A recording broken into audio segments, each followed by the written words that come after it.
So I think I first bumped into Mike at Berkeley.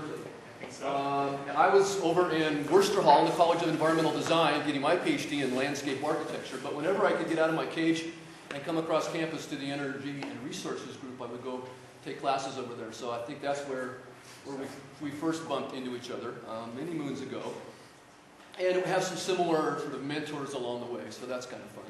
And then a few years later, when I got hired here to teach interdisciplinary energy classes, I was complaining to the Energy Foundation down in San Francisco that there was no sort of connection between the different faculty that were teaching interdisciplinary energy courses around the country, and we ought to get together because we feel like we're all lone rangers and we're sort of lost on the planet flying solo. And so they said, okay, here's a bunch of money and bring a bunch of people to the Embarcadero down in San Francisco. Stay to the Hyatt there. Yeah, not too shabby. So we flew in a bunch of yahoos from here, there, and everywhere, including this guy from Allegheny College who, was Mike Maniates. So also in attendance at that particular gathering of interdisciplinary energy educators was this young PhD student, this woman who was studying the similar stuff at UC Berkeley, right? Any guesses who that might be? Sasha. She was just in here a little while ago teaching that class. So of course, they were all guessing that maybe it was a prior lover of yours. Oh, I don't know. There was some elaborate scenario there. Thanks, it was Sasha. Thanks for the color commentary, Mike. That's great. So we ran into each other again at that particular gathering, and then I got this phone call about a year and a half ago. It says, "Hey, remember me?" I'm like, "Yeah, of course I do." And he goes, "You never guess what I'm doing. I'm the academic dean of semester at sea for this upcoming voyage." And I'd sent in an application to be part of semester at sea, so he was crazy enough to invite me to come sail away. So Mike and I and 700 university students and Archbishop Desmond Tutu and all that stuff. This time last year, where were we? We were probably Vietnam or somewhere right around there at those stations again. So anyway, our paths have crossed in wonderful ways over the years, and yeah, Mike's an inspiration. Sasha and I were talking about how he was intimidating. It's pretty bizarre. Yeah, it's very bizarre. I can't remember why we were intimidated by you. I know. I'm just shocked. Totally weird. But anyway, Mike's been a notable person for a variety of reasons. Has published a bunch. Those of you who've read the little bio on the little flyer, and I've talked a little bit about the work that he's been up to lately. He's got a book coming out with MIT Press, but I'll just read this in terms of what he writes about. It's a whole lot more. But global patterns of consumption, overconsumption, consumerism, how consumption and high prosperity paths to development, low consumption, high prosperity paths to development, underexplored routes of citizen involvement in contemporary environmental struggles, and the joyful learning and teaching in the liberal arts, and a whole bunch more. But his current work is tentatively titled The Environmental Politics of Sacrifice, to come out in MIT Press in late 2008. That'd be, is that hopeful, or is that no, I think that's realistic? Yeah. Awesome. And then another book, a lively book aimed at a popular audience with the working title of Beyond Easy, Large, Difficult, and Rewarding Ways to Save the Planet. And that's really sort of the title of the talk today, Finding Solutions Hidden in Plain Sight.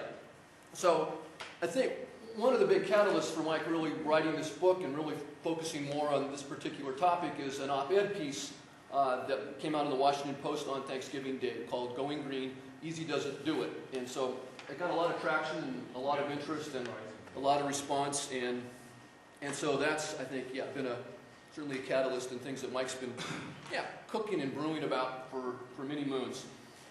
I think it's just extremely timely. Mike's going to talk about an idea, another way of seeing things, another way of thinking about the choices that we have and what's before us in terms of trying to really move towards a sustainable world. And it's an idea, and it, in essence, it's more than an idea. There's lots of subtext and angles and titles. But I don't know if any of you folks saw this. This is like 2 weeks ago, I think now, Time Magazine came out. Ideas that are changing the world. And I think this is one of them, potentially, this notion of moving beyond the easy stuff, which is what we really have to do. And their little notion here is more than money, more than politics. Ideas are the secret power that this planet runs on. And I think Mike has a very profound idea to share with you today. And it's something that I think will challenge all of us to kind of rethink some of the things that we're doing and the ways we see the world and the way we see ourselves. It's a little bit sobering. And I think it's also, I think it's realistic, and in other ways, inspiring. as well. So anyway, I'm looking forward to learning a lot. I know Mike spoke at the Energy Forum, and some of you had a chance to hear him last night, and a few folks are here today because they had a good time. Or because you have a really rigid attendance policy. Yeah, I don't even take attendance. I think they're adults, so they ought to be here. Anyway, so it's a great pleasure for a variety of reasons to have Mike here today. Would you join me in giving him a warm round of applause? What time do we end today? We end noon. Okay, great. Thanks, Rocky. That's a kind of intimidating introduction. It's nice to be here. I'm from a part of the country where there's still a little bit of snow on the ground. And before I launch in, I guess, since you guys have been talked at for 10 or 15 minutes, let me do something that I don't have planned, and it may not work, in which case we'll forget I tried to do it. And if it does work, then it'll be just a bang-up beginning to the presentation, okay? So without telling anybody else, this is sort of in the privacy of your own head, okay? So just keep this secret. Pick a number between 1 and 9. Just pick a number between 1 and 9, okay? Right? Okay. Multiply that number by 9. Okay, great. Let's make sure I get this right. Subtract 5 from that number. Great. Okay. Hopefully I haven't screwed this up. If you have we'll find out in a moment, won't we? If it's a one-digit number, just sit tight. Okay. If it's a two-digit number, add the numbers together. Add the numbers together. You get a new number. Okay. If you're still sitting on a two-digit number, add the numbers together again to get a new number. Okay, everybody should probably have a one-digit number, and hopefully we've done our math correctly. Hopefully I haven't screwed this up. So again, we'll see in just a moment. Okay, think of the letter of the alphabet that goes with that number. You know, like A is 1, and B is 2, and C is 3, and D is 4, and E is 5, and et cetera, et cetera. Yeah? Okay, think of a country that begins with that letter. Again, this could be really, if this doesn't work, we'll just erase that part of it from the podcast, and we'll just start afresh. Okay? All right, go to the second letter of the country. Yeah? Okay. Think of an animal that begins with that letter. Yeah? Okay. Think of the color of the animal. That's good. Okay, here's the moment of truth. This either was a good idea on my part or it was a really bad idea. How many of you have gray elephants from Denmark? Okay, all right. What do the rest of you have? Ostrich and also the gray ostrich. Okay, I think you did your math wrong. No, maybe not. What else did you guys get? Anybody else? What did people get? What else? Nothing else? Did you all end up with 4? Or did I do it wrong? Yeah. So the letter of the alphabet that goes with 4 is D, right? Most people come up with Denmark. All right. I don't know why. What are the other possibilities? Djibouti. Yeah. Dominican Republic. Pardon me? Yeah, that would work. Most people come with Denmark. And then E. Most people come up with elephant. Is this like the babar? We all got rid of babar when we were young. You know, there's eel, there's egret. What else did you guys come up with? Emu. Yeah. You know, but most people come up with elephant. At least when I do this in like sort of church groups or regular, you know, maybe you guys are too smart for this. And then it's gray elephant. I don't know. Are elephants really gray? I guess they are. I call that out because you can go and try it. You can do that in the general audience. And it's kind of fun in the beginning because a lot of people sort of raise their hand. Gray elephant from Denmark, they think that you can read their mind. They're very careful what they think over the next 20 minutes or so. But I call that out for you because in the general audience, about 75% of people will do that. And I think it's a good example of how, despite our diversity, or despite many of the things that make us different, and I don't mean to overemphasize those differences, that there are underlying kind of assumptions, views of the world, ways of seeing things that are difficult to discern and yet are operating at a pretty fast clip. And I submit to you that the gray elephants from Denmark is one of those things. Even though I was hoping for more of you to raise your hand, if you try that with your friends, you'll find that most people converge to gray elephants from Denmark. So that's what I want to sort of share with you for the next 35 minutes or so, is a set of assumptions that I think most of us who understand that there are global environmental issues and want to do something about them, a set of assumptions that we fall into that I believe are fundamentally disempowering and disabling. For those of you who were in the group yesterday afternoon, some of this will be retread, but I'm going to try to come at it from a different angle If it gets to be sort of the same old, feel free to, you can go out and just scream outside and come back in if you want, okay? And I won't take offense. Let me come to the bottom line here, as it were, okay? Because the ideas will sort of be zipping around, and so it's probably best for me just to call out the punchline now in the event that I sort of get confused up here sort of later. I guess as a beginning punchline might be to say that I'm currently doing a lot of writing and speaking and consulting on these issues, and so if stuff that we talk about today sort of percolates in your mind, and later on you just realize there's something I just sort of missed, or I screwed up on, or you have a disagreement or another way of seeing things, I would love if you zip me an email and push me on this stuff. Because really, I'm out here talking with people about this to see how the ideas resonate, and if they're helpful, and if they are, that's great, and if they're not, that's even better for me to know. So feel free to, I've got a big web presence. You can Google me and get my phone numbers. It's my email address. Just feel free to stay in touch if this stuff seems provocative or useful. So that's one bottom line. I guess the other bottom line, if you will, is this notion about easy and difficult. And so a question that I'll begin with, and this will be the same slide that I'll end with, is that. Should saving the world be easy? And I'll put saving the world in quotes, just sort of a shorthand for trying to act in productive ways on our knowledge that things perhaps aren't completely copacetic. Should it be easy? Should ways of making a difference in the world be constructed for us? And in turn, should we be constructing how to save the world for others around this notion of it's easy, it's simple, just do this and you'll be fine? Or, and I guess I'm going to argue that really the answer is the or, should we be thinking about difficult ways? Although I'll put difficult in quotes and try to explain that in a bit. Should we be thinking about difficult ways of making a difference? With this idea that people are yearning to be asked to do difficult things. That people respond best when they're treated like grown-ups, when the problems are laid out, and when ambiguous, exciting challenges are put forward to folk. Have we, in an effort to make palatable this task of fostering sustainability, have we inadvertently so dumbed down the task of saving the world that we fail to tap into that which is best in the hearts and minds of people? That's really sort of the question. And the gray elephants from Denmark moment is, it seems to me that, at least in my own practice and my own work with folk, that we've all been drawn into a process for changing the world and changing people's hearts and minds through a dumbing down approach. Put in this light bulb, plant that tree. And I just wonder if that's in our best interest. So that's the bottom line. Let me just blow through some stuff then if I can. Okay? Planet Earth, 6.5 billion people, I guess, at current rates of consumption and production. It looks like we're consuming 1.3 planets worth of resources, and that number is growing. The 1.3 planets is expressed in the sense that much of economic activity on the planet at this point is being sustained through the mining of resources. We're depleting soils faster than they're being regenerated in major agricultural regions. We're sucking water out of aquifers faster than they're being replenished. We're draining down stocks of fish more rapidly than biological processes can replenish them. And so there's a mining kind of element going on here. We're expanding our consumption beyond the confines of the planet in ways that would appear to be getting worse, not better.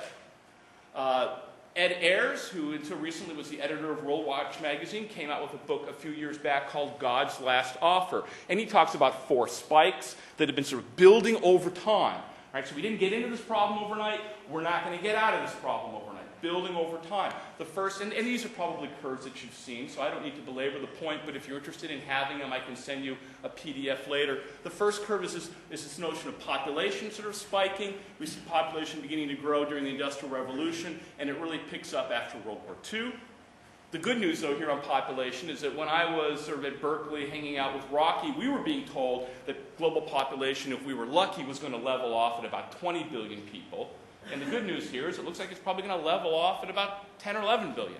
It's still a lot of people, but perhaps one of the success stories in all of this is that it looks as if the population bomb isn't going to explode in our face as we had expected it might just 15 or 20 years ago, for lots of good reasons having to do with the empowerment of women, better notions of economic development, greater emphasis on equity. So this is still a scary curve, but if there are at least a few rays of hope in this whole scenario, I would submit to you that population might be one of them. Though a world of 10 billion people is still filled with its challenges. And our second spike is the consumption spike, and that may be the bomb that we're looking at now. That consumption per person is continuing to grow. So while we may have, at least in some long-distance way, this population bomb sort of taken care of, as consumption per head expands and expands and expands, the impact that each individual person has on the planet is potentially pernicious. This third spike, no surprise, is the CO2 spike. Much of the economic development that has fueled, well, most of the economic development that has driven industrial society, first in the industrialized north and now in the growing south, is fueled by fossil fuels, coal, natural gas, oil. And that puts out a whole lot of prehistoric carbon. And the last is the extinction spike, as these processes of consumption and production, of energy use, and of spreading human populations sort of grows. We're displacing species from their habitats. We're destroying habitats. We are in the midst now of the single greatest extinction since the at least hypothetical meteorite hit the Earth to wipe out the dinosaurs. Don't worry, it's not all going to be gloom and doom here. And so what I would want to suggest to you, I guess, sort of thinking back to the time that Rocky and I had spent learning about this and as we move forward, is that after a while, these kinds of curves that I've shown you kind of becomes background noise. It's like, oh yeah, another species is down. Sure, fine. What's for breakfast? Oh yeah, another glacier started melting. That's cool. You want to go throw a frisbee? You know, it's background noise. To really get a handle on these issues, it seems to me, as I've reflected on my work the last 15 or 20 years, it's been difficult because it's just become part of the scene. It's kind of like goldfish talking about water, you know? And water's all around them, but they don't really notice it. It's just part of the sort of environment. That, I think, has been a frustration for a lot of us who've worked in this business for the last 10, 15, 20 years. We can point to these curves and we can say, these curves don't look great. Environmental systems are only so resilient. The capacity to draw down resources and not have them pushed back, our capacity to do that can only go so far. And people kind of go, yeah, okay, fine. We live, I think, now in a different world. In the last 18 months or so, especially with pictures of melting ice, declining species, that people are beginning to pick up sort of this idea that there are potent signs out there, potent signs of destruction or degradation that are getting folks' attention. I don't think that the underlying dynamics have changed a whole lot. We're still undermining species, drawing down natural resources, et cetera, but it may be that we are hitting some points where the pressure on environment is now manifesting itself in ways that are particularly visible, that are particularly noticeable, that resonate with everyday people. And so I stand before you as somebody who was at Berkeley for 15 or 20 years. I ran a small business there. I worked in San Francisco with Friends of the Earth, and then the city and county of San Francisco. I'm kind of a Bay Area kid. And when I moved out to northwest Pennsylvania, just below Erie, Pennsylvania, the Rust Belt, the Snow Belt, the Bible Belt, where there are a lot of folks out there who think that the United Nations are funding black helicopters to take over the world. You know, it's like, oh, I'm not in Berkeley any longer. You know, these are people who wouldn't, you know, if I would wear Birkenstocks down the street, they'd sort of think, what's going on? Who is this guy? You know, so I keep my lawn trimmed so my rather conservative neighbors don't think less of me as a liberal college professor, you know, and I do all the things that I can. And I can tell you that living in a place of the country where many people would say is actually where the real America is, you know, it's not this kind of Bay Area sort of eco stuff. I can tell you that increasingly, folks who would be fundamentally suspicious of environmentalist claims that we need to change the way we live are asking tough questions. They want to know what they can do. They're worried. And they're not worried because they're worried about the polar bear. They're worried because they're worried about their kids and their grandkids. And they're worried because they've come to understand that we're looking at a greater and greater issue of national and international equity. that as environmental systems degrade, those who are most vulnerable and who could be most hurt are those who are the poorest. And folks who are churched, who think of themselves deeply as Christians, worry about that stuff in ways that never really occurred to me as a kid growing up in Berkeley. So an assertion I'll put forward, we can come back to at the end if you want, is that there are signs that are getting people's attention, and people are responding in ways that I think are quite remarkable. Quite remarkable. Folks that in my own stereotypical view of the world I would have kind of written off. You're uneducated. You're too conservative. You're too selfish or self-centered. Have really begun to resonate with these issues. There's a moment here. There's a moment here of possibility. The signs, just to sort of finish the point, I think are everywhere. I mean, we're seeing, for example, increased levels of hypoxia, of sort of ocean death in the Gulf of Mexico, as nutrients continue to flow down the Mississippi, exacerbated in part by this push towards biofuels, deplete the oxygen, and lead to massive fish kills. Just recently, the Audubon released a bird count. You know, the Audubon folks will do these bird counts on Christmas and other times of the season.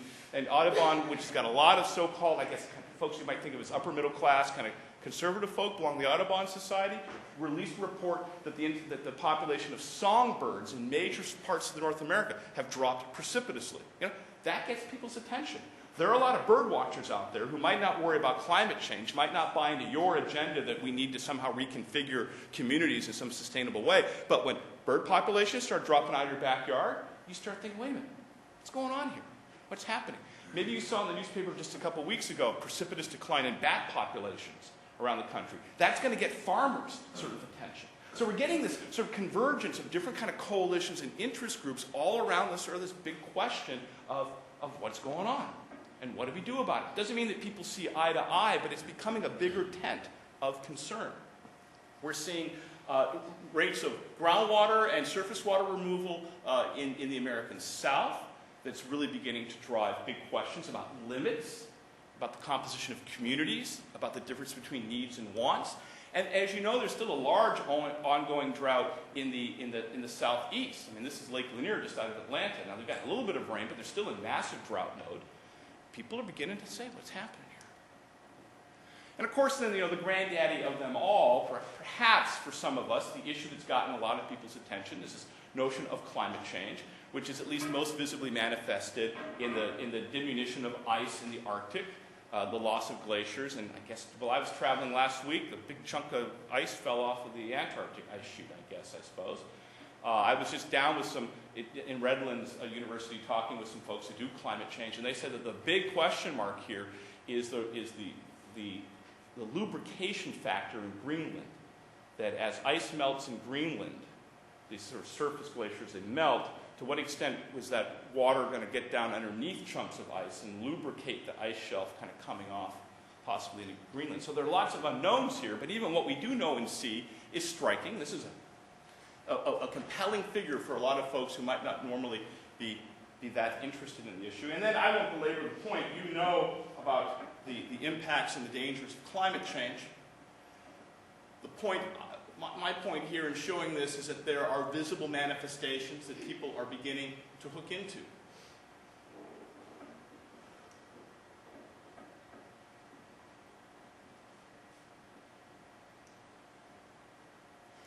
Not just what we know, though. It's what we don't know. So I need to stop just for a second. How many of you have not seen Monty Python and the Holy Grail? Have not? Okay. You're going to have no idea what's going on, but just bear with me for 30 seconds, okay? So those of you who have seen it know the great story of King Arthur and his knights. It's the search for the Holy Grail. And they meet all kinds of challenges along the way, including their own sense of sanity and time and place at the end when they sort of appear in a future or in a present-day world. Some of you may remember that segment of Monty Python and the Holy Grail with the rabbit. It's just a rabbit. Nothing to be afraid of, and this rabbit is guarding, you might recall, a cave that people have to enter in order to continue their search for the Holy Grail. And at some point, some brave knight says, and I can't do the British accent, so forgive me, it's just a rabbit, and runs up with his sword to slice the rabbit's head so that the other knights, who seem to be really wimpy, they're quivering out of fear of the rabbit behind the boulders, can proceed into the cave. And then this happens. And then they all say, I think, run away, if I recall. And then they lob the holy hand grenade at the rabbit and they move on. And at any rate, I used, and this is just cheesy Monty Python special effects. I mean, no King Arthur knight was harmed or killed in the filming of this production. I would use this to sort of just highlight the risk here of surprise. The environmental systems that we're perturbing have the capacity to surprise us with threshold effects, with synergisms, and with slow crises. And there's a great essay out, and Rocky, if you don't have it, I can email the PDF to you, by Chris Bright sometime back, talking about environmental surprise, that things can change on a dime. And so it's just not what we see and know, but it's the possibility that we could be experiencing rather rapid change. Change that we see, change that's more rapid, is surely, as I mentioned a moment ago, going to affect those who are the most vulnerable. And this is a headline out of the New York Times about a year ago. I guess I would want to temper this by saying it's not so much the poor nations who bear the brunt, it will be the poor of the world. So you could be the poor in the rich world, folks who are still trying to pick up the pieces in New Orleans. And if there's another big hurricane, you're going to get nailed. And it can be the poor in the poor world. The rich in the poor world, I work in India, the 300 million middle and upper class can insulate themselves from some of the ravages of climate change, but the other almost billion folks can't. So in general, the poor are most vulnerable. A world with environmental change and environmental surprise is a more unequal world, making us more vulnerable. So no surprise, the Pentagon is really now beginning to become very concerned about these global environmental sorts of effects. Coalitions coming together, different people seeing the signs, possibilities for change. And if you've done the climate stuff, you know that climate has changed over time, and it's going to change again. The issue here isn't if climate is changing. The issue is this is a system that's inclined to change on its own, and the human perturbation that's being brought to bear to climate places us in a situation where the kind of change we would see would be happening much more rapidly than typical. And it's the rapidity of change that really stresses human civilization. And again, it's just, I'll blow through these quickly, it's just not climate change. There's a second issue, as you know, it's sort of peak oil. U.S. petroleum peaked in '72. Looks like global petroleum has peaked about March of 2005. So that's a second issue. A third issue is this growing consumption in the so-called third world. Rocky, have you seen this slide before? Yeah. In semester C in 2001, I was in Mombasa. And you go on these sort of city tours. I like to sign up for the city tour to get my sort of orientation. And we're on this bus in Mombasa. We're doing the city tour. And the guy is living on tips, clearly. So he's saving like the best for last. So we're seeing the fort. We're going to the woodcrafter area. We're seeing the little organic agriculture. But he keeps saying, oh, but the ending is great. The best part of the tour is at the end. And we're thinking, well, what could it be? You know, it could be the sort of those iconic cement tusks that are built over Moy Avenue. Maybe we're going to meet the Prime Minister's assistant. And he's really kind of cranking it up. And we come around the corner, he says, this is the best part of Mombasa, the Coca-Cola bottle. We are modern. And you know, this guy was nobody's fool. You know, he's a smart guy. He's probably having to work much harder than you or me have to work to try to figure out how to make ends meet. And for him, this was the iconic sort of symbol. And so I use this as an example. One of the things I've studied on the side is the proliferation of Coke and Pepsi around the third world, this sort of transformation of thirst. Turns out that for every liter of Coke, it takes about 8 liters of water to make it. So if I can move you from drinking a liter of water to a liter of Coke, I've just amplified your impact on the water resource 8-fold, right? That's a big deal. Any idea how much we in the U.S. consume, how much we consume of Coke and Pepsi? Anybody want to take a guess? Per person, Coke, Pepsi, you know, soda products in general, in gallons per person? 2 gallons a year? God, wouldn't that be great? 5 gallons. 5 gallons. Oh boy. I mean, I don't need to play this parlor game for too much longer, but I'm just sort of curious. Bingo! 55 gallons per person per year. If you're not consuming 55 gallons, you're slacking. But don't worry, somebody else has picked it up for you. But here's the problem. It's a problem with Coca-Cola. It's a problem with fast food. This is out of Mombasa. It's a problem with automobiles. It's a problem actually with disposable diapers. Disposable diapers are being pushed big time in China, for example. The way you usually work, if right over here we could do this. In China, the way you do it in the urban areas and in the countryside is if you've got a little 2 or 3 month old and it's time, you want your son or daughter to pee or even poop. Can we say that if we're podcast? Okay, I guess. You hold the kid out, you go to like a little park, or maybe there's a ditch, and you go, sort of conditioned your kid to pee or poop when it, and this is just so you don't need a diaper, it takes care of it, why move on? Well, diapers are being marketed in China now as modern, as new, as the thing to do if you want to be sort of on top of things. And so there's this active process, whether we're talking, especially diapers are a great example, and I think that certainly mutton burgers in India would be another example, and Coke clearly in Africa. There's an active process of transforming cultural expectations and definitions of progress in the third world by multinationals that are seeing the potential for consumption in this world sort of peaking. So we drink about 55 gallons of soda a year, and it's really hard to market much more to us. It's tough. And this is an industry that is built on expected growth rates of 6 to 8% a year. So if you can't, if consumption is saturated here in the rich world, you need to go to the poor world and then to promote these sorts of things. Now, I don't want to say that it's all multinational sort of marketing, because there are people, lots of people in the so-called poor world that do look to us, that do appreciate that there might be some significant benefits to this style of living, and they want it. And we're neither in a moral position to say they can't have it, nor could we stop them from doing it. And so just to sort of hit the high points, we've got climate change, we've got peak oil, we've got growing consumption in the so-called third world, that unless it's offset by some declining consumption in the rich world, is going to push the planet even further.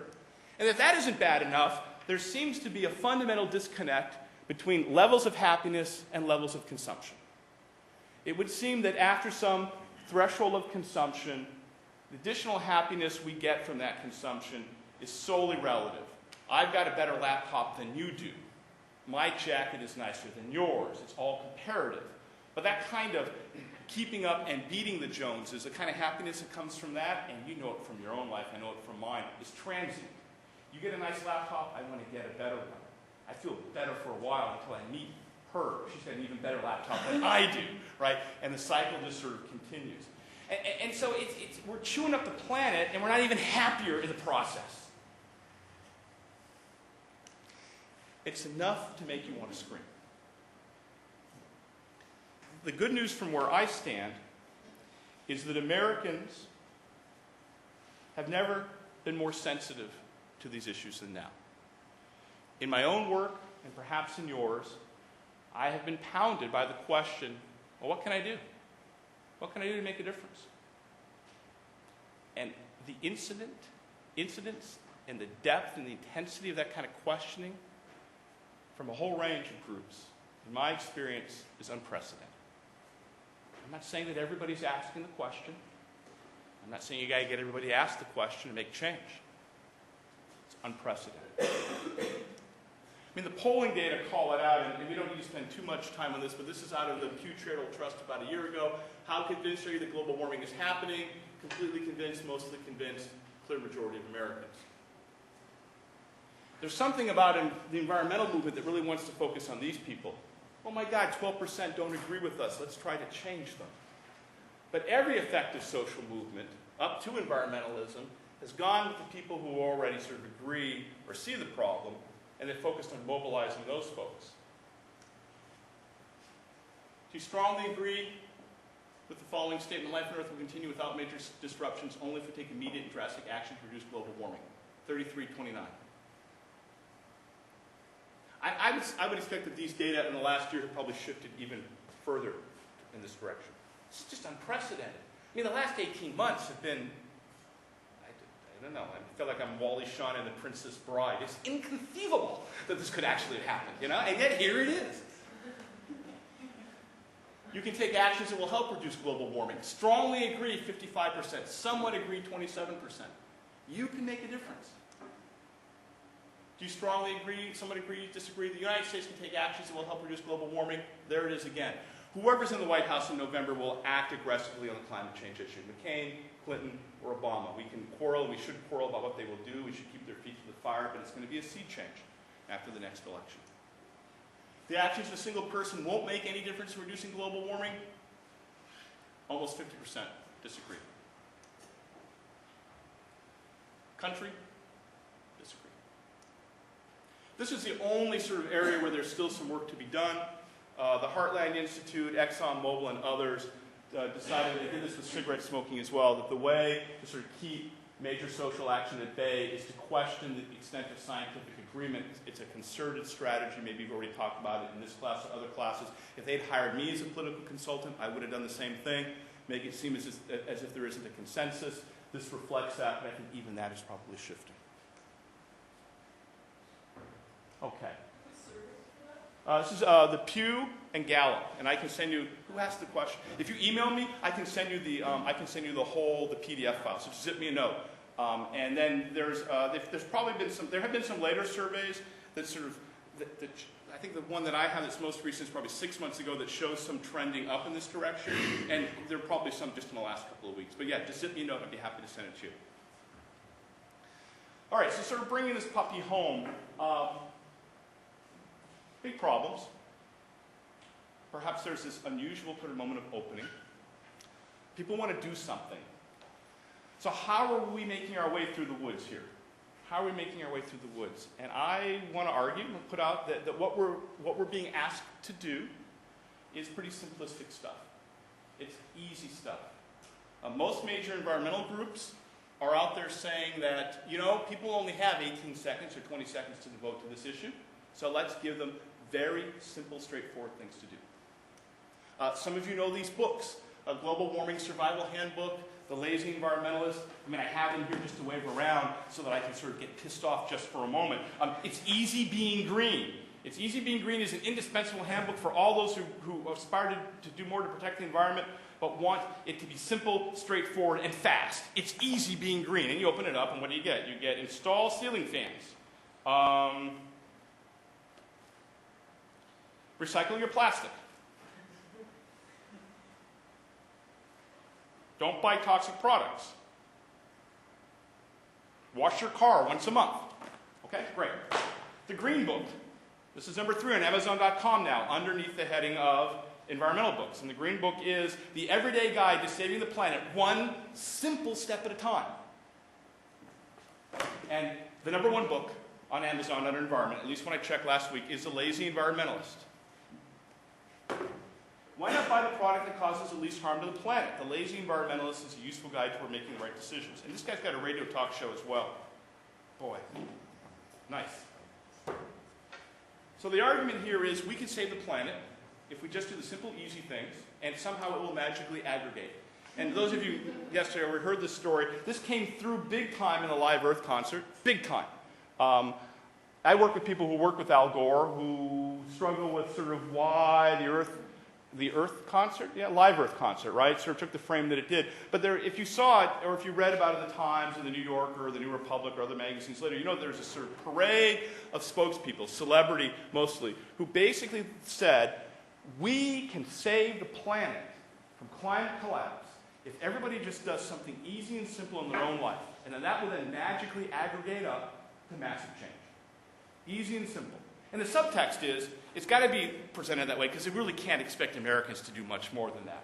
Because the subtext is, we're sort of lazy and easily distracted and sort of don't really have much commitment to anything beyond, I don't know, shopping. I don't know what that subtext is, but one could begin to think about that. Cameron Diaz and I came forward and said that the thing that she did, that she recommends to all women who might be inclined to sort of follow her advice, is that when she shaves her legs in the shower, she turns the water off for that sort of 30 or 45 seconds while she shaves. If everybody just did that, then, man, we'd beat back all of these sort of awful things I just sort of called out. Now, I don't believe that'll happen, though I do face a huge water bill with 2 adolescent daughters, so I have recommended sort of Cameron Diaz's, but I don't think they actually shave their legs, so it's really not relevant.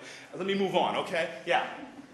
It seems to me, and you see it here, that never has so little been asked of so many at such a critical time in human history. Are we kids here? Can we not be told the truth? I'm reminded of that Yogi Berra quote. Yogi Berra was this old catcher for the New York Yankees. He had all these sort of aphorisms like when you come to a fork in the road, you should take it, right? I think that was one of his. Anyway, another one that I like is, we may be lost, but we're making excellent time. And that's sort of how it seems to me, and we could disagree. We're so busy pondering paper versus plastic. Should I shave my legs in the shower or not? Should it be compact fluorescence here or there? That it's important that we do this stuff, for reasons I'll come to in a moment, but it's sort of trivial when compared to the enormity of the task and our own innate human capacity to solve problems. I mean, there's an enigma here at play. Or, I don't know, maybe it's a contradiction. Enigma, contradiction. On the one hand, we know from being in communities like this one, we know from sort of just trying to get through school, we know from looking at our parents who've worked perhaps to get us in the place that we are, we know from hanging out with friends, we know that hard work is important. I mean, we have these phrases, right? Hard work is its own reward. We have other phrases like this that kind of roll off of our tongue. We don't have a civic culture that rewards cheaters. You know, if someone is cheating, we pound on them, right? It's just, we come out of a human, and perhaps it's an American sensibility, that if you work hard, you should get the payoff. And if you don't work hard, you shouldn't. We know that hard work builds character. Many of us are involved in sports teams. You know, either at a high level of competition, or I used to play softball when I worked in San Francisco, you know, with the other guys at PG&E. But I knew from that team stuff that the best part of playing softball was like being part of a team and contributing. And if you tune in and you watch sports, and they interview the sports, you know, the players, sports folk. That's what academics do. We take simple stuff and we make it complicated. If you interview the players, you go, well, you know, Joe, you know, how did it go? Well, you know, we got this far because we were a team that sacrificed for one another. You know, you hear that. And when you hear it, your head doesn't spin 180 or 360. It's like, yeah, that's a part of sort of our normal culture. People bite the bullet. They work hard. They're creative. They give one for the gipper. I mean, you know, you can find these phrases. And so we know this in our normal human life. People rise to challenges. The best assignments in school aren't the simple rote assignments, although you kind of want them. When you get them, they're boring as hell. They're the assignments that are ambiguous, that are challenging. Right? The instructor may lead you into those difficult assignments through small, easy steps, but the assignment itself is like, it's a big problem, figure it out. Those are the ones, we know that. And we know that so much of what it is to be human comes from that ethos of hard work, grappling with difficult problems, coming together with one another, thinking about sacrifice in creative ways. Yeah, it's mind-numbing for me to even talk about it, because we know that. And yet, when we come to environmental issues, the script is completely different. It's got to be simple. We can't trouble people. They won't sacrifice. It's bizarre. If I knew you'd better, I would put an adjective on bizarre to sort of emphasize it. You know, it is just strange. And we're the only social movement in American history, environment, who sort of says, well, you know, people, it's got to be easy, it's got to be simple. People can't rise to the challenge. Civil rights didn't do it that way. Women's suffrage, Vietnam War, even the student sweatshop movement that led to sort of getting sweatshop products out of student stores started with 8 students networking across 3 campuses. It was hard for them to organize the change in procurement strategies. Of course, once they got that organized, it's now easy for us to walk into a store and know that what we're buying isn't from a sweatshop. So easy is important, but setting that structure up, you know, it was hard, it was ambiguous. But they did it.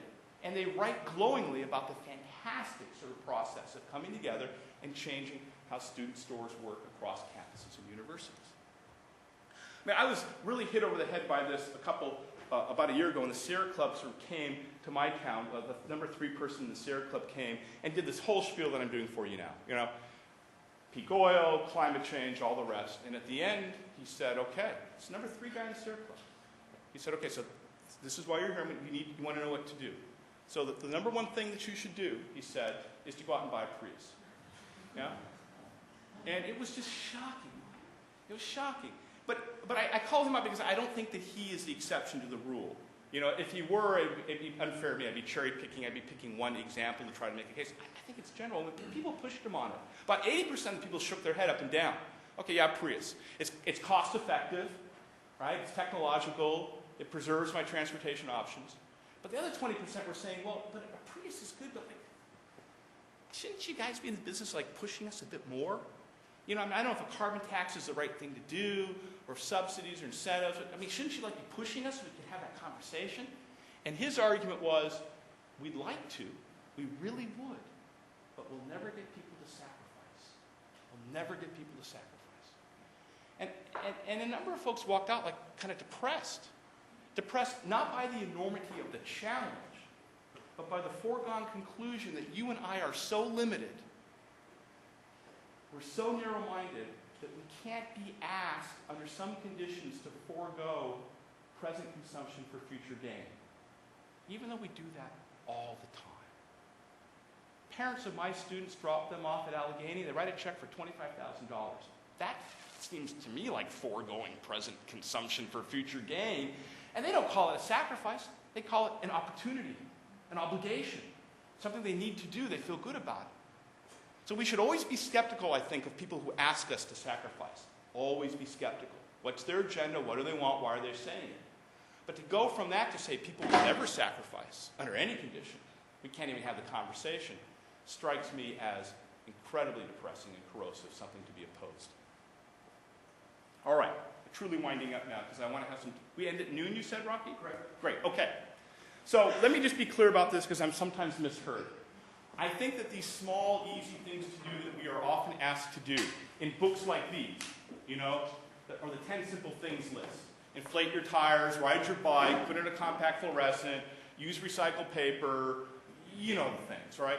They're important to do. It seems to me they're important to do for 3 reasons. One is they just help us look at ourselves in the mirror every morning. You know, you kind of do what you can. It's psychologically important. If you hate the oil industry and you drive a 10-mile-per-gallon car, and you have to do that because you're poor and that's the only car you can pay for, God bless you. But if you can afford another option, you know, you should probably do that, right? So one reason for doing these small, tiny things is that it keeps our head together psychologically. The second reason is that they may be like a bumper sticker or a yard sign or a provocative t-shirt. It gets other people thinking. That's good. Now, I don't think anyone would say put a bumper sticker on your car and that alone would save the world. But you put it on there, people think, you talk. And then it's through that talking that leads to the third reason for why you want to do tiny and easy, consumer, small-driven things, is that it does set the stage perhaps for you to connect with others who see things the same way. And then it might be easier to get together and make a difference. Basically, I think these small, tiny, easy things are bogus. I think they're a distraction. I think they trivialize the problem. They divert our attention. I mean, one reason is that, again, they're incommensurate with the task at hand. We're at 382 parts per million now of CO2. The conventional wisdom was that the second yellow line, 450 parts per million, if we exceeded that, we would be in deep trouble. But there's a new view coming out that this bottom line, 350 parts per million, is really the critical threshold point. We're already at 382. I don't know which line you like, but the bottom line is that we need to, in all likelihood, reduce CO2 emissions by 80% in this country in the next 30 years if we're to run the very worst risks. And you know, the light bulbs, the riding your bike on your own, all these individual consumer actions are just a mosquito in an elephant's butt compared to this. You just can't get to this through individual lifestyle changes. It's got to be something more systemic. I think these small and easy things, although they seem easy, really put us in a difficult spot. If we want to save the world through our individual consumer action, it puts us in a situation of having to be heroic all the time. You're swimming against the grain. The system's not set up that way, so you always have to remember to take your refillable glass to the coffee shop. You always got to remember to buy organic beef that was raised on farms with melodic music sort of going on in the background. You always have to sort of, I mean, it's like it's a full-time job because the system's not set up that way. And so you know how it is, at least some of you know how it is. You slip, right? You slip. Oh my God, I have a styrofoam cup. I'm an awful person, and I hope my friends don't see me. You know, and then if, God forbid, if your friend does see you, he or she just pounds on your keister, you know? Just pounds. And so we get into this sort of process of holding ourselves up to these huge expectations and then guilt-tripping other people when they don't rise to them. We guilt-trip ourselves. We can only be heroically sort of voluntaristic, doing the right thing on our own for so long before we slip. Building a social movement on guilt is not very promising. And then finally, there's this notion of the law of large numbers. If you buying recycled paper, or me screwing in a light bulb, or you buying organic apples is going to make a difference, these are such small acts that you have to get most people to do them. Most people do them. Small sort of things are only going to make a difference if most people do them. So then the task becomes, we have to get most people to do them. Which means then finally that we're working very hard to get everybody to screw in the light bulb on their own. You know what? Most people aren't going to screw in the light bulb on their own. They may not, but you're not going to get everybody. And that, at some point, can be rather disempowering. The alternative notion is to set up systems so that acting ecologically is as easy as falling off a log. It should be easy to do the right thing and hard to do the wrong thing. Now, setting up those systems can be hard. It requires the citizen side of our brain, not the consumer, to kind of come together and change the way things work so that those then who come behind us find it natural to do the right thing. And I would put the student sweatshop movement out in front of you. There were a core of people who worked hard, made that change, and now when you go in to the Sonoma bookstore, or bookstores around, you want to buy a Sonoma State t-shirt, it is hard for you to find a t-shirt made in a sweatshop. I mean, you have to really work to do that. And it's easy for you to buy a t-shirt that wasn't made in a sweatshop. So hard citizen action restructures things so that it's as easy as sort of falling off a log to do the right thing. You know, we spend a lot of time now, it seems to me, swimming upstream. And these books essentially are guidebooks to how to swim upstream. You know, we're swimming against the current, trying to save the world through our individual action. So it's kind of like, you know, this particular book, it's easy to swim upstream. Here are 10 ways. Or this book, if it were retitled to sort of conform to my metaphor, would be the breaststroke, the side stroke, the backstroke to swim upstream. You know? And this one would be, well, I don't know, let's not even go there. You know, and so much of what we talk about is, okay, how can we sort of be a little more diligent riding our bike or consuming in this way or that? And it would make so much more sense if we just got together and changed the flow of the damn river so that it was natural to float in the direction that we might think of as sustainable. I don't know if I want to tell this story. I'll tell the story quickly and then I'll end. No, I don't think I will. I'll come back to that story if it makes sense. There's a rich literature and a huge body of American experience about this. That as folks who are worried about the state of the planet, we have ignored, and I think we ignore at our own peril. Saul Alinsky, an organizer in the 30s, 40s, and 50s, was amazingly successful at building social movements across the country for poor people and for working people.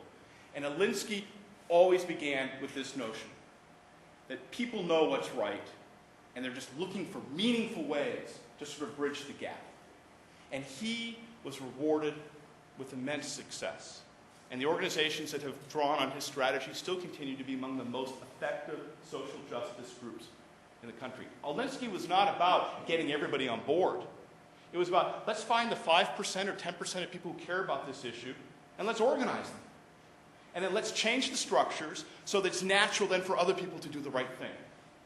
Quite different from this sort of stuff. I mean, I don't think Paul Revere sort of raced down the streets of Manchester saying, here's our 10 easy ways to defeat the British.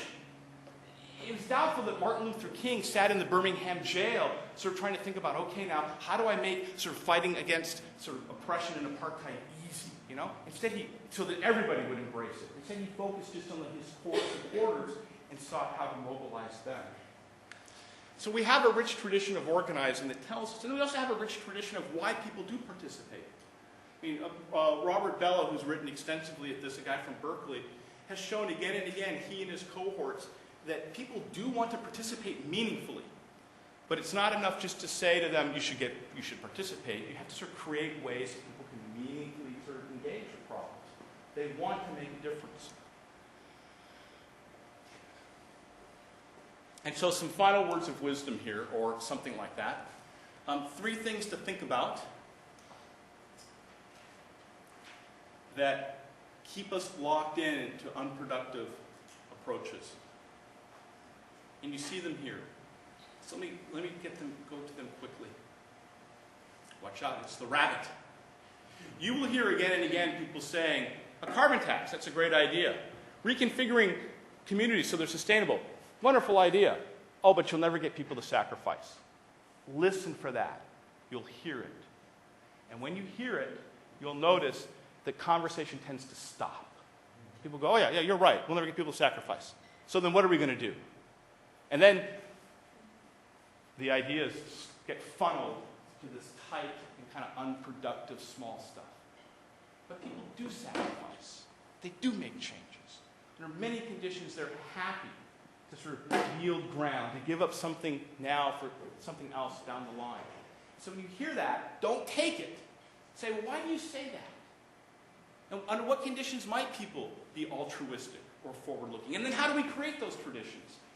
Too damn often, we who want to save the world hear the, we'll never get people to sacrifice, and we're not really sure how to respond to that, so we let that trump. And we do that. Many of our good ideas are never going to see the light of day. It's easy enough to challenge. It's easy enough to ask about. The second is that we need to get everybody on board. If I had $1 for every student in my Intro ES course who said, that's a great idea, but how do we get everybody on board? That comes with the law of large numbers and the tiny and easy stuff. If we're limiting ourselves to small, simple things to do, it's only going to make a difference if we get everybody on board. But you're never going to get everybody on board. So the logic really has to be, what kind of changes can we make that don't require getting everybody on board? What can you do with 5 or 10% of the population? And most structural political changes in this country have come with just 5 or 10% pushing on something. Whether you agree with them or not, the radical right, splendid example. 5-6% of committed people transformed politics in this country for more than a decade and put in a lot of rules and regulations and basically got us a new Supreme Court. They weren't the majority. They were tightly organized and they were effective. And then the third is that we're waiting for extraordinary leaders. One of the great myths about change in America is that we need to have a few leaders with a vision who will come forward. And perhaps the best example of this would be Rosa Parks, the woman who the myth of Rosa Parks is, this sort of middle-aged woman kind of beating down lots of groceries. One day she gets on the bus and she just had enough of it. She's not going to sit in the back of the bus. And then that sort of starts the whole Montgomery sort of boycotts in the civil rights movement. When the story is told that way, it sounds very heroic. How can we be that heroic? The reality is that people got together for months trying to figure out, okay, how do we do this? How do we stage this? What's our plan? And Rosa Parks was actually the second string person. The first person who was going to do it twisted her ankle like the day before. Rosa Parks actually was still courageous, but it wasn't this act of saintly courage. It was 30 or 40 people getting together saying, okay, what can we try to do that might shake things up? The way that any of us would sort of respond to a problem. There are lots of large, difficult, and rewarding ways of making a difference hiding in plain sight. But if we're so focused on the compact fluorescent, the recycled paper, the small, easy things to do, we don't see them. I'll give you 2 examples by way of illustration. One is the Time Day movement right now. If you go to timeday.org, you'll see this. And it's a political process driven by 35 people. 35 people that are now beginning to network with Republicans and Democrats. And it's going to come up after the next election. 35 people with a membership of another couple thousand. And Time Day is simply saying this: let's create an America where you have the option, where you have the choice, because we are about choice. You have the choice of working 3/4 time for 3/4 pay. And you get to keep your benefits. We've got to get this healthcare thing worked out, but I think that's going to come as well. 3/4 time. And you have to notify your employer, and there might be some exemption for small businesses. I mean, this is not about being draconian. It's about making something work. If that option were on the table, 3/4 time for 3/4 pay, the data, and they're not great, but the data suggests that Americans who are vastly overworked right now, the average work week is 47.5 hours a week. People are overworked. The more you work, the more TV you watch. Kind of counterintuitive, but there you go. The more TV you watch when you're overworked, the more susceptible you are to ads. The more you work, the deeper in debt you are. I mean, it's a gnarly kind of situation. So the thinking is 3/4 work for 3/4 pay for 3/4 work. 20% of Americans would say, yeah, I'll do that. I'll trade income for leisure. Well, if you're trading income for leisure, you have to consume less, right? I mean, you're learning how to brew beer, or becoming a better lover, or playing guitar, or you're reading Shakespeare, I don't know. So you're consuming stuff, but it's not material. And so right off the bat, 20% of Americans are consuming a quarter less. It's not because some environmental guy like me or you told them they should consume less. You just create options for people. That's a difference of making it as easy as falling off the log to do a right thing. And there are other examples as well. I could rattle off 10 for you, and email me and I'll give you the list of 10. I don't think they're the 10 we should be working on. They're examples of all these opportunities and possibilities of coming together, changing structures, so people can pursue happiness in ways that reflect their values. And you change that structure, and then we don't have to be preoccupied over paper versus plastic. The right things just begin to emerge. I'll end, I keep promising to end, but really this is the ending.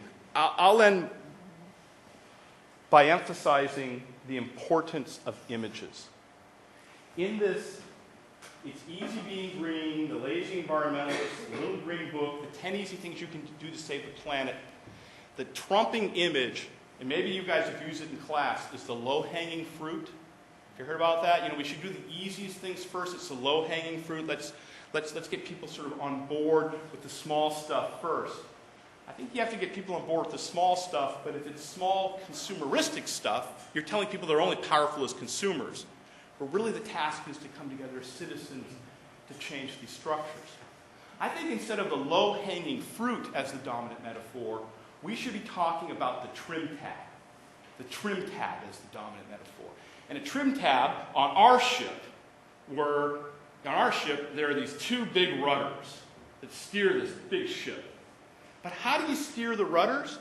There are small little rudders on the rudder. They're the trim tabs. And if you shift them if you have to turn the ship just like that, you get the big crank and you turn the rudders. And that's kind of hard to do and uses a lot of energy. But if you say, okay, I got a half an hour to turn the ship, you flip the little trim tab. The trim tab pushes on the big rudder that steers the big ship. Where are the trim tabs for us? Where are the spin-on possibilities? Things that are already happening, like people being pissed off they're working so much, right? That's a trim tab spin-on movement. Fine. Let's get at that.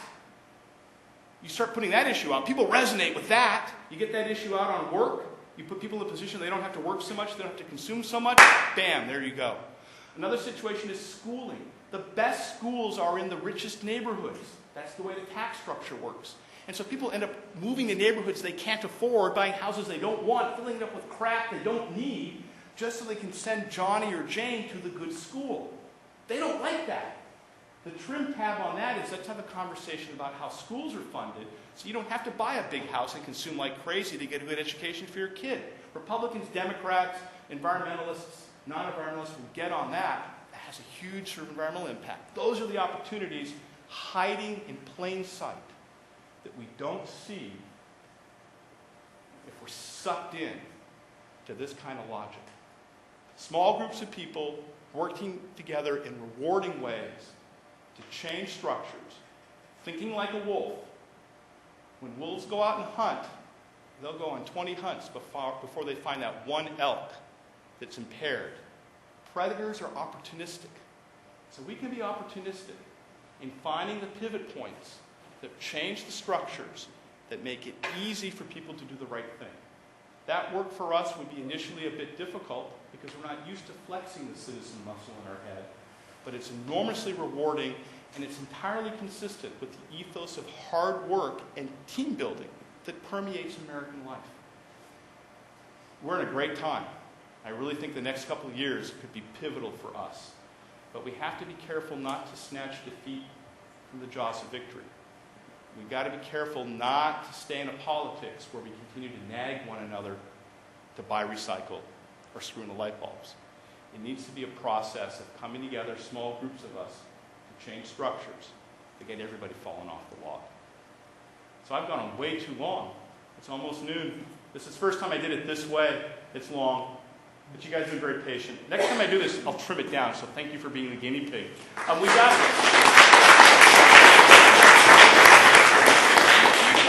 email me like for the poll, right? And if you got other ideas, we got 2 minutes left. Is it worth just for a couple quick questions? Maybe a question or two, and Mike, if you're willing to hang out for a few, the folks that have other follow-up will come and harass you individually. Yeah.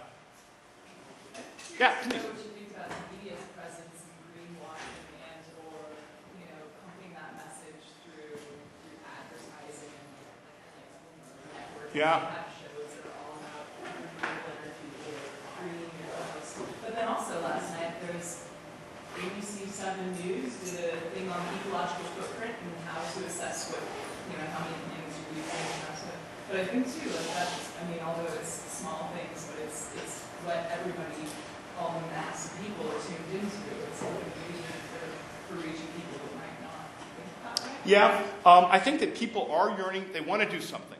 And I think that we are most comfortable with our sense as consumers in terms of having power. We know how to consume. You go into a store, people say, yes, sir, yes, ma'am, right? This notion of how to be an effective citizen, I think, is not well modeled for us. I was born in '57, but I became aware of things in the late '60s. That was past the sort of big activist surge. Back in the '60s, early '60s, it was probably easier to think about how to be a citizen because there were models. I don't think we have models now. And I think that there's then a huge financial incentive for marketers to push the greenwashing sort of thing. But I think that works only because I think it works largely because the citizen side of our brain is somewhat atrophied, which is fixable. I think that people respond when there are other models out there. And it works because people are really yearning to make a difference, which is a great thing.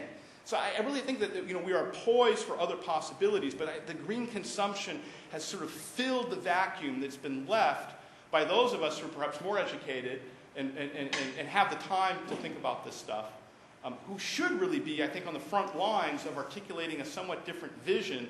My fear is that we're not on the front lines articulating a different vision because we too have been sucked into this out of our deep commitment. And so we understand our role as an agent of change, not as sort of providing some places where people can get involved as citizens, but instead our role as an agent of change is just to be one of the loudest naggers about, don't use styrofoam. And I think we end up marginalizing ourselves. And when people say that environmentalists are sort of holier than thou and really difficult to be around, I think it's kind of true. And I think it's true because we have bought into this theory of social change that you got to get everybody on board.